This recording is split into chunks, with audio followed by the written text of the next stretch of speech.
On voit celle-ci par exemple est beaucoup plus petite et surtout elle sèche prématurément. Elle devrait être verte comme celle-ci. Or elle a séché parce que les gales ont pompé l'énergie de la feuille.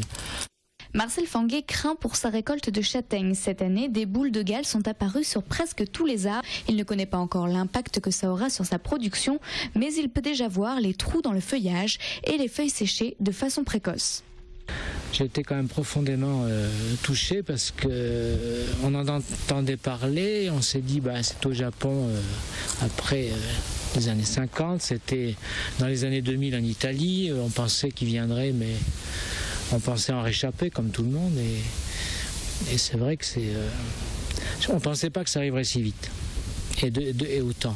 Marcel Fanguet n'est pas le seul producteur surpris par l'arrivée du parasite. En Languedoc-Roussillon, une cinquantaine de foyers ont déjà été repérés, mais les dégâts réels ne seront visibles qu'à l'automne, au moment de ramasser les châtaignes. En Languedoc-Roussillon, on va dire qu'il y a environ 1000 familles qui ont une activité avec la châtaigne, que ce soit une activité, on va dire, professionnelle à titre principal, et donc qui vont avoir de gros problèmes et qui risquent d'abandonner le milieu agricole peut-être à cause de ça, et aussi à titre de loisir, des familles qui faisaient ça, qui avaient un verger le week-end pour avoir des revenus plus importants, qui vont avoir des problèmes. Il n'existe aucune solution chimique pour éradiquer la guêpe. La seule possibilité, c'est d'importer une mouche prédatrice, mais ce projet coûte cher car l'insecte est rare.